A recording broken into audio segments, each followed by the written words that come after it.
নমস্কাৰ মৰমৰ ছাত্ৰ ছাত্ৰীসকল, আহোম ক্লাছেছ ইউটিউব চেনেলটোত আপোনালোকৰ স্বাগতম জনাইছোঁ। আজি মই তোমালোকৰ কাৰণে লৈ আহিছোঁ ক্লাছ 9ৰ ৰাজনীতি আৰু অৰ্থনৈতিক বিজ্ঞান। ছাত্ৰ ছাত্ৰীসকল, তোমালোকৰ এনুৱেল এক্সামত আহিবলগীয়া যিমানখিনি শৰ্ট কুৱেশ্যন আৰু যিমানখিনি ভিডিঅ' কুৱেশ্যন আছে আৰু অনুশীলনী কুৱেশ্যনখিনি মই তোমালোকক কমন দি আছোঁ। ইয়াৰ পৰা তোমালোকৰ 60 নহ'লে 70% কমন পৰিব, এইটো কনফাৰ্ম।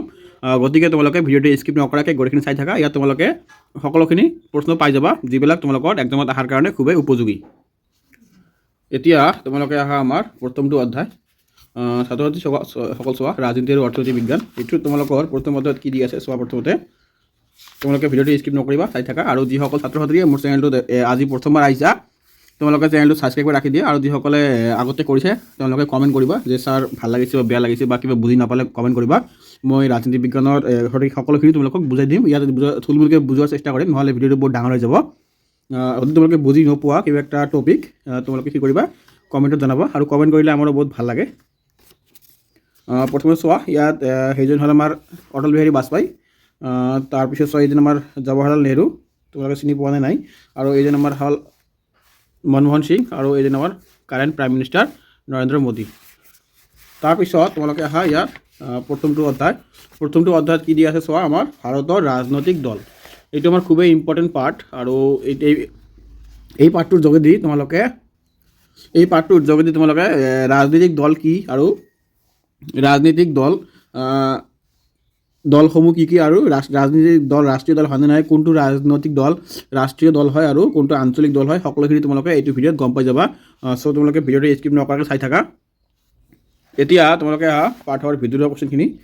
ইয়াত তোমালোকে পেজ নম্বৰ 3 চোৱা, কি দিয়া আছে। এটা আমাৰ গণতান্ত্ৰিক ৰাষ্ট্ৰ এখনত একোটা ৰাজনৈতিক দলৰ বাবে অত্যন্ত প্ৰয়োজনীয় বৈশিষ্ট্য কেইটা হৈছে, মানে গণতান্ত্ৰিক দেশ এখনত আমাৰ এটা ৰাজনৈতিক দলৰ কিয় প্ৰয়োজন, ইয়াৰ বৈশিষ্ট্যসমূহ ইয়াতে কৈছে। যেনেকুৱা ক নম্বৰত দি আছে সংগঠন, খ নম্বৰত দি আছে নীতি আদৰ্শ আৰু আঁচনি, আৰু গ নম্বৰত দি আছে ক্ষমতাৰ দখলৰ বাবে আকাংক্ষা, আৰু ঘ নম্বৰত কি দি আছে জাতীয় স্বাৰ্থৰ প্ৰতি সন্মান। আৰু তোমালোকে চোৱা, ইয়াত এইকেইটা বৈশিষ্ট্যৰে সৃষ্টি হোৱা ৰাজনৈতিক দলৰ গণতান্ত্ৰিক ৰাষ্ট্ৰ এখনৰ প্ৰধান কাম, আৰু কামবিলাক তোমালোকে চাই ল'বা। সেইখিনি মই কৈ নাযাওঁ, ভিডিঅ'টো বহুত ডাঙৰ হৈ যাব।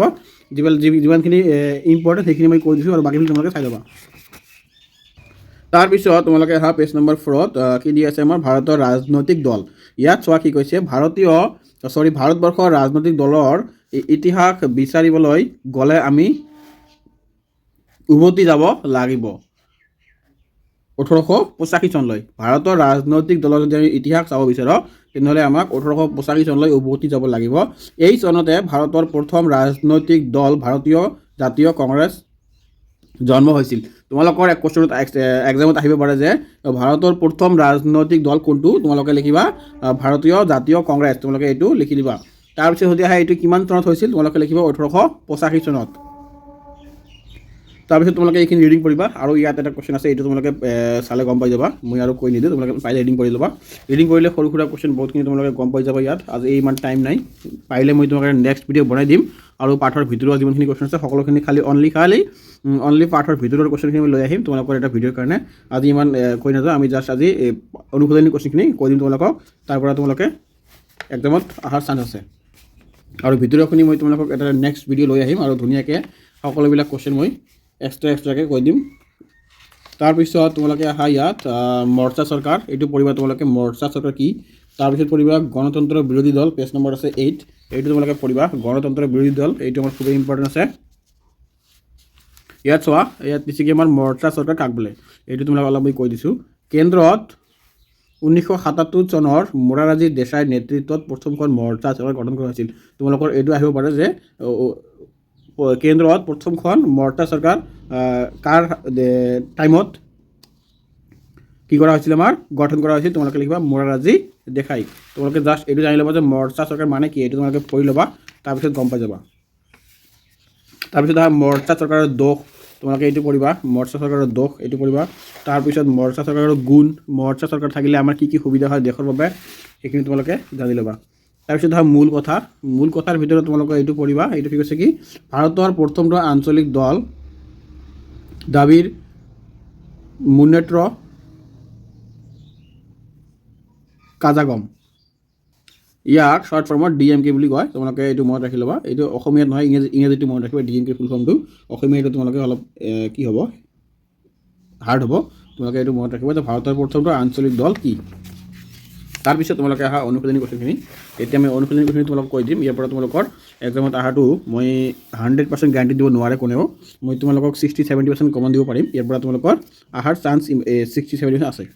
তোমালোকে প্ৰথমতে পঢ়িবা 1 নম্বৰটো, এক দলীয় শাসন ব্যৱস্থা থকা এখন দেশৰ নাম। এইটো তোমালোকে গম পোৱা সকলোৱে এইটো পঢ়িবা আৰু 1 মাৰ্কৰ হয় এইবিলাক ইমান টাইম নালাগে, অলপ টাইম ল'বা। 1 2 3 4 5 6 7 8 9 10 এই 10টা পঢ়িবা তোমালোকে 1 মাৰ্কৰখিনি। আৰু ইয়াত মই কি কমন দিম, 1 মাৰ্কৰ এটা লাইন তোমালোকে ইয়াত কোনটোৰ পৰা দি দিয়ে কোনেও ক'ব নোৱাৰে।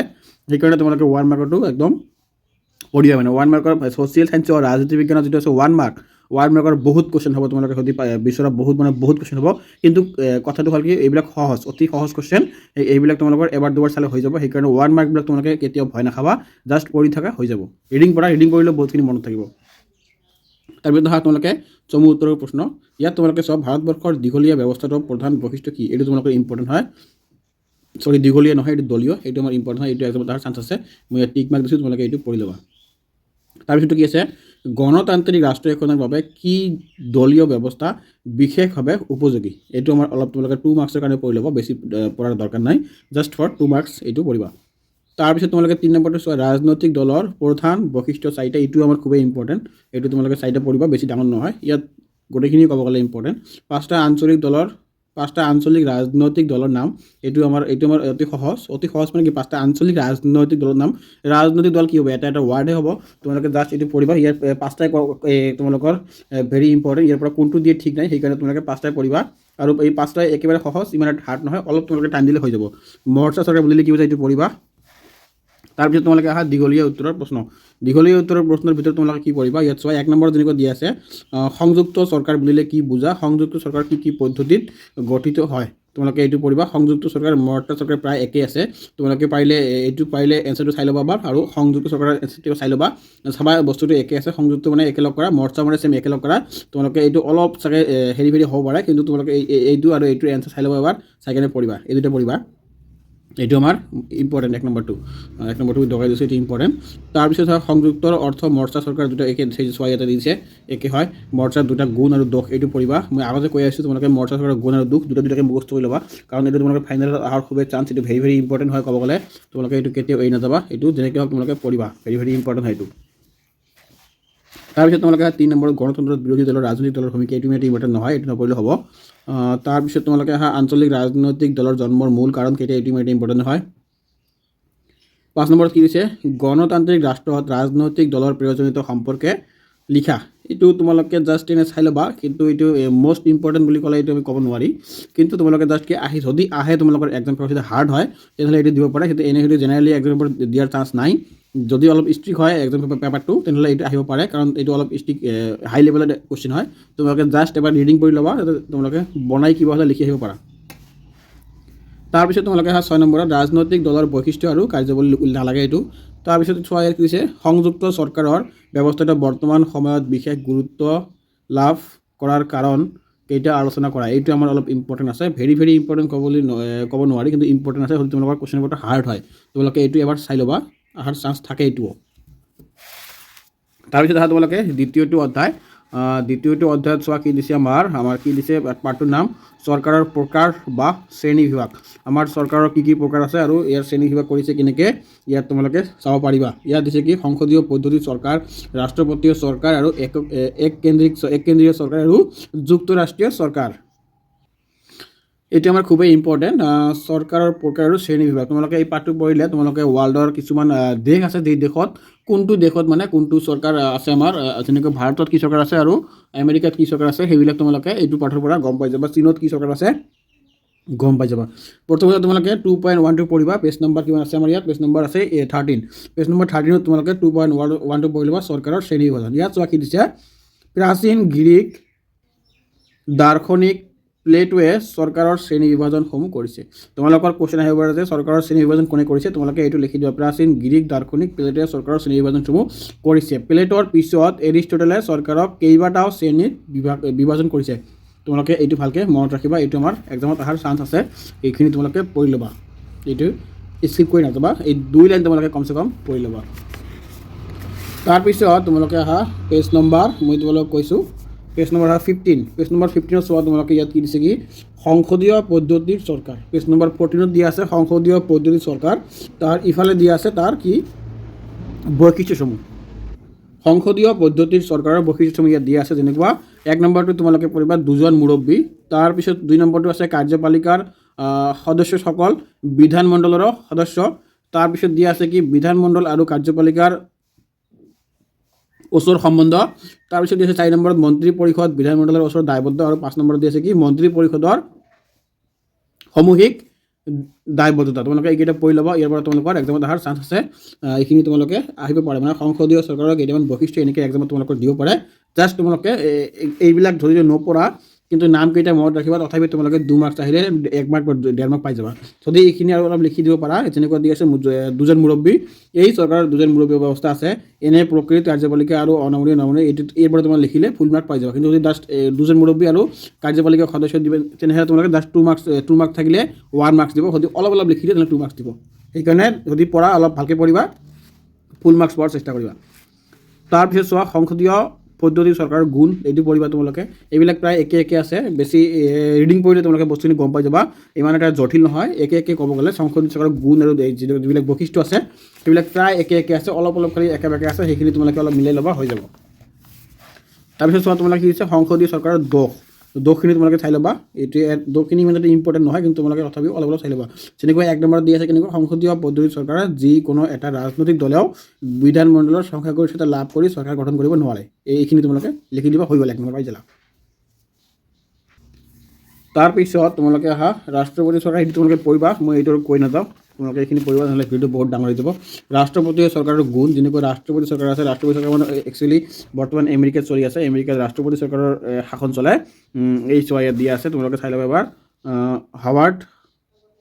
হোৱাইট হাউচ আমেৰিকা যুক্তৰাষ্ট্ৰৰ ৰাষ্ট্ৰপতিৰ ভৱন আমাৰ যেনেকুৱা কিহত আছে ভাৰতত যেনেকৈ আমাৰ প্ৰধানমন্ত্ৰী মেইন কিন্তু আমেৰিকাত কি হয় সেই বস্তুটো ৰাষ্ট্ৰপতি মেইন মই তোমালোকক এইটো বুজাৰ কাৰণে এটা এক্সট্ৰা ভিডিঅ' বনাই লৈ আহিম যদি তোমালোকে এই বস্তুটো ভালকৈ বুজিব বিচৰা যে আমাৰ দেশত যেনেকুৱা প্ৰধানমন্ত্ৰী মেইন ঠিক তেনেকুৱা ৰাষ্ট্ৰপতি আমেৰিকাত ৰাষ্ট্ৰপতি মেইন কিন্তু আমাৰ ইয়াতে ৰাষ্ট্ৰপতি আছে আমেৰিকাতে ৰাষ্ট্ৰপতি আছে কিন্তু এইটো ডিফাৰেঞ্চ কিয় হয় যে যেতিয়া দুখন দেশৰ প্ৰধান মানুহজন আহে এখন চাবা আমাৰ ইয়াৰ পৰা যাব কাৰণে প্ৰধানমন্ত্ৰী যাব নৰেন্দ্ৰ মোদী কিন্তু আমেৰিকাৰ পৰা যেতিয়া আহিব কি আমাৰ ডোনাল্ড ট্ৰাম্প আহে কিয় আহে এই তেওঁলোকৰ আমেৰিকাৰ প্ৰধানমন্ত্ৰী কিয় নাহিল আৰু ভাৰতৰ প্ৰধানমন্ত্ৰী গৈছিল দুজন প্ৰধানমন্ত্ৰী কিয় নহ'ল আৰু যদি আমেৰিকাৰ প্ৰেচিডেণ্ট আহিছে কিন্তু আমাৰ ভাৰতৰ প্ৰেচিডেণ্ট কিয় যোৱা নাই কিয় প্ৰধানমন্ত্ৰী গ'ল তোমালোকে এই বস্তুৰ সৈতে তোমালোকে জানিব বিচাৰা মোক কমেণ্টত জনাবা মই তোমালোকৰ কাৰণে এক্সট্ৰা এটা ভিডিঅ' লৈ আহিম তোমালোকে জাষ্ট কমেণ্টত লিখিবা sir difference between president of India and prime minister of India and president of America তোমালোকে কমেণ্টত লিখি দিবা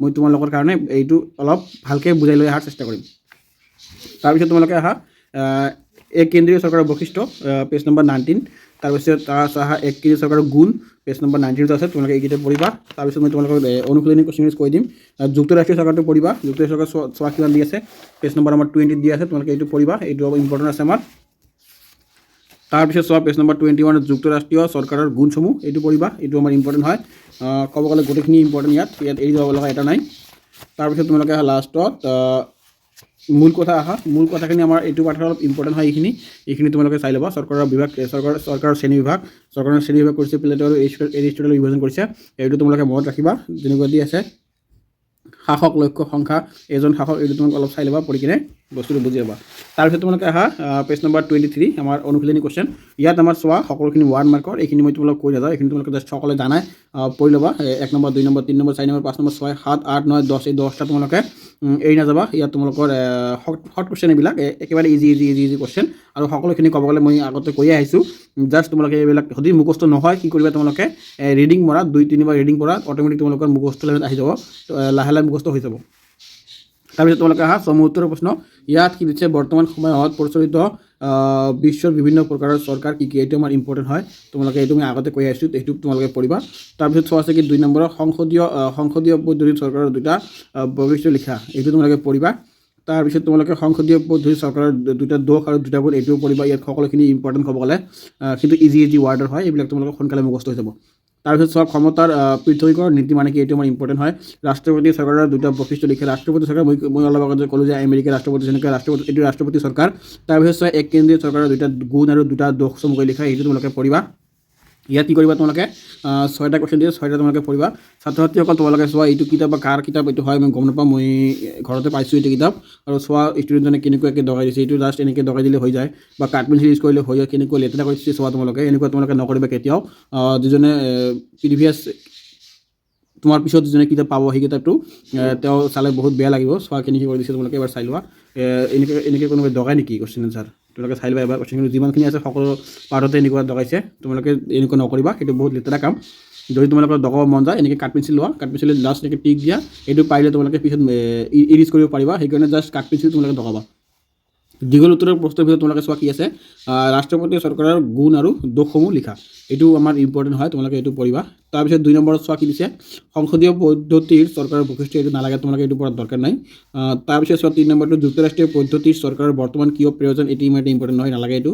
তাৰপিছত 4 নম্বৰটো এক কেন্দ্ৰীয় চৰকাৰ, এইটো পঢ়িবা, এক কেন্দ্ৰীয় চৰকাৰৰ বৈশিষ্ট্য। এক কেন্দ্ৰীয় চৰকাৰৰ প্ৰকৃততে গণতান্ত্ৰিক নে সমালোচনা, এইটো নালাগে, এইটো নালাগে তোমালোকে, এইকেইটা পঢ়িলে হৈ যাব না, তোমালোকে এইটো পাৰ্ট কভাৰ হৈ যাব, টেনশ্যন কৰিব নালাগে। যিখিনি মই দগাই দিছোঁ তোমালোকে জাষ্ট এইখিনি পঢ়ি যোৱা, তোমালোকে কনফাৰ্ম 60-70 মাৰ্ক পাই যাবা ইয়াৰ পৰাই, আৰু টেনশ্যন কৰা একো নাই। ৰাজনীতি ইমান এটা কঠিন নহয়, ইমান এটা ইজিও নহয়, কিন্তু তোমাৰ ইয়াত কি তোমালোকে অলপ জাষ্ট বুজাৰ চেষ্টা কৰা, তোমালোকৰ জাষ্ট অলপ বুজিলে মুখস্থ হৈ যাব, টেনশ্যন কৰাৰ একো দৰকাৰ নাই। তাৰপিছত হয় তোমালোকে ইয়াত অৰ্থনীতিৰ মৌলিক বিষয়সমূহ, এতিয়া আহিলে আমাৰ অৰ্থনীতি পাৰ্ট কিতাপৰ কি ভাগটো। প্ৰথমতে ৰাজনীতি চেপ্টাৰ গ'ল, এতিয়া আহিলে অৰ্থনীতি চেপ্টাৰটো। অৰ্থনীতি তোমালোকে চাই লোৱা। অৰ্থনীতি ক'বলৈ গ'লে আমাৰ দেশখন চলাবলৈ কিছুমান নীতি নিয়ম থাকে। এই নীতি নিয়মবিলাক নীতি নিয়ম যেনেকৈ অৰ্থনৈতিক নীতি নিয়মবিলাক, ক'ত কেনেকৈ ইনভেষ্ট কৰিব লাগিব, কোন দেশৰ পৰা কি বস্তু কিনি আনে, আৰু কোন দেশক আমি কি বস্তু এক্সপৰ্ট কৰোঁ আৰু ইম্পৰ্ট কৰোঁ, সেইখিনি বস্তু ইয়াত পাই যাবা। ইয়াত চোৱা তোমালোকৰ অৰ্থনৈতিক সংজ্ঞা, এইটো তোমালোকে পঢ়িবা। অৰ্থনৈতিক সংজ্ঞা কোনে দিছিল, আমাৰ আদাম স্মিথে দিছিল। মানে অৰ্থবিজ্ঞান কি এই সম্পৰ্কে বিভিন্ন অৰ্থবিদে বিভিন্ন সংজ্ঞা আগবঢ়াইছে, ইয়াৰ ভিতৰত আদাম স্মিথ, এলফাৰ্ড মাৰ্চেল এওঁলোকে দিছিল। তোমালোকে যদি আহে যে অৰ্থনীতিৰ কি কি জনক কোন, তোমালোকে আদাম স্মিথ বুলি লিখি দিবা। মানে who is the father of economy, তোমালোকে আদাম স্মিথ লিখি দিবা, এইটো লিখি দিবা, হৈ যাব আদাম স্মিথ। আদাম স্মিথ হৈছে অৰ্থনীতিৰ ফাদাৰ। তাৰপিছত তোমালোকে আহা, মই ভিডিঅ'খিনি আজি কৈ নাযাওঁ, ভিডিঅ'টো এনে বহুত দীঘল হৈ গ'ল। মই এইটো তোমালোকৰ যদি লাগে মই তোমালোকৰ অৰ্থনীতিটো এটা এক্সট্ৰাকৈ লৈ আহিম। আজি জাষ্ট থুলমূলকৈ তোমাক মই অনুশীলনীখিনি কৈ দিছোঁ। তোমালোকৰ যদি এক্সট্ৰা ভিডিঅ'ৰ কুৱেশ্যন লাগে মোক কমেণ্ট কৰিবা, মই তোমালোকৰ কাৰণে এক্সট্ৰা বনাই লৈ আহিম। আজি জাষ্ট তোমালোকক কি কৰিম, মই ভিডিঅ'টো নহয় অনুশীলনীখিনি মই অলপ জাষ্ট লগাই দিছোঁ, ইয়াৰ পৰা তোমালোকে পঢ়িবা। যদি তোমালোকক লাগে তেনেহ'লে মোক কমেণ্ট কৰিবা, মই লৈ আহিম। টাইম আছে এতিয়া, এভেইলেবল টাইম, আজি নাৰা হয় এইটো ভিডিঅ'ত। তোমালোকে আহে এতিয়া আমাৰ অনুশীলনী কুৱেশ্যনখিনি। অনুশীলনী তোমালোকে চাই লোৱা কি কি হ'ব পাৰে, আহিব পাৰে ইয়াত। চোৱা অৰ্থনৈতিক শব্দটো কোনটো ভাষাৰ শব্দৰ পৰা অনা হৈছে, তোমালোকৰ এইটো 1 মাৰ্কৰ কুৱেশ্যন। এইখিনি তোমালোকে মই এক্সট্ৰাকৈ কৈ নাযাওঁ, 1 মাৰ্কৰখিনি তোমালোকে সকলোখিনি পঢ়িবা। 1ৰ পৰা ইয়াত 14লৈকে আছে। মেক্ৰ' আৰু মেক্ৰ' অৰ্থনৈতিক ভাগ বোলে, এইটো তোমালোকৰ খুবেই ইম্পৰ্টেণ্ট, এইটো তোমালোকৰ অহাৰ চান্স আছে। আৰু ইয়াত মই এটা কথা ক'ব বিচাৰোঁ, যিসকল ছাত্ৰ ছাত্ৰীয়ে ক্লাছ 10 পাছ কৰি যদি ইকনমিক্স লোৱা হায়াৰ ছেকেণ্ডেৰীত, তেওঁলোকে এই দুটা পাৰ্ট ভালকৈ পঢ়িবা। কাৰণ ইকনমিক্সত এইখিনি হুপাহু 9ত যিটো পঢ়ি আছা সেইখিনিয়ে ইকনমিক্স তোমালোকৰ ক্লাছ 12ত থাকে। তাৰপিছত তোমালোকে চোৱা চমু উত্তৰৰ প্ৰশ্নৰ ভিতৰত আদাম স্মিথ অৰ্থবিজ্ঞানৰ সংজ্ঞা, ইয়াত তোমালোকে জাষ্ট 5 নম্বৰটো পঢ়িবা, 5 নম্বৰটো খুবেই ইম্পৰ্টেণ্ট। তাৰপিছত সাম্যবাদী অৰ্থনীতি, তাৰপিছত 6 নম্বৰটো পঢ়িবা ব্যষ্টিবাদী অৰ্থনীতি, এই দুটা পঢ়িবা। আৰু লাষ্টটো কি আছে আমাৰ জনমূৰি আয়, এইখিনি তোমালোকে পঢ়িবা, আৰু ওপৰৰ বাকীখিনি সকলোবিলাক পঢ়িবা। তাৰপিছত দীঘল উত্তৰৰ প্ৰশ্নৰ ভিতৰত তোমালোকে চোৱা ইয়াত কি দিছে, অৰ্থবিজ্ঞান অধ্যয়নৰ প্ৰয়োজনীয়তা উদাহৰণসহ ব্যাখ্যা কৰা, তোমালোকে এইটো পঢ়িবা। আৰু অৰ্থবিজ্ঞানৰ পৰিসৰ সম্পৰ্কে এইটো পঢ়িবা। 2 নম্বৰটো এবাৰ চাই ল'বা, 2 নম্বৰটো মুখস্থ কৰিব নালাগে, জাষ্ট তোমালোকে আহিলে বনাই লিখিব পাৰিবা, এনেকুৱাকৈ চাই লোৱা। তাৰপিছত তোমালোকে দ্বিতীয় অধ্যায় মূল অৰ্থনৈতিক সমস্যাসমূহ, মানে আমাৰ কি অৰ্থনৈতিকৰ মূল সমস্যাসমূহ কি হয়, ইয়াত তোমালোকে গম পাবা। এইটো চেপ্টাৰ পঢ়িলে ইয়াত তোমালোকে চোৱা দৰিদ্ৰতা আৰু দৰিদ্ৰতাৰ সীমাৰেখা বুলিলে কি হয়, তোমালোকে চোৱা নে এই আমাৰ দেশত যে BPL আছে, BPL আৰু APL লোকসকল, সেইসকলক আমি দৰিদ্ৰ লোক বুলি কওঁ। ঠিক তেনেকুৱা মূল অৰ্থনৈতিক সমস্যাসমূহ এইবিলাক আমাৰ কিয় সমস্যা হয়। তাৰপিছত জনসংখ্যাৰ বৃদ্ধিৰ সমস্যাসমূহ, মানে জনসংখ্যাৰ বৃদ্ধি আমাৰ কি হয়, দেশত কি অৰ্থনৈতিক সমস্যা সংঘটিত হয়। তাৰপিছত নিবনুৱা সমস্যাৰ কাৰণ, নিবনুৱা সমস্যা কিয় আহে, সেইখিনি তোমালোকে ইয়াত গম পাই যাবা। সেইকাৰণে তোমালোকে এই দুটা পাৰ্ট অলপ ভালকৈ পঢ়ি লোৱা। এই দুটা পাৰ্টৰ পৰা তোমালোকে দেশৰ বহুতখিনি বস্তু গম পাই যাবা, আমাৰ দেশটো কেনেকৈ চলি আছে বা কেনেকৈ চলি থাকিব আৰু কি হ'ব ভৱিষ্যতে দেশৰ পৰিস্থিতি।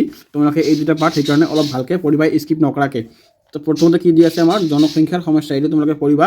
জনসংখ্যাৰ সমস্যা আমাৰ কিয় দেখা দিছে আমাৰ দেশখনত আৰু এইটো কি একচুৱেলি প্ৰব্লেম কেনেকুৱা চলি আছে জনসংখ্যাৰ সমস্যাটো, সেইটো পঢ়িলে গম পাই যাবা। মই আজি নপঢ়োঁ, তোমালোকক জাষ্ট তোমালোকে ৰিডিং কৰি যাবা। আজি আৰু ভিডিঅ'টো এনেই বহুত দীঘল হৈ গ'ল।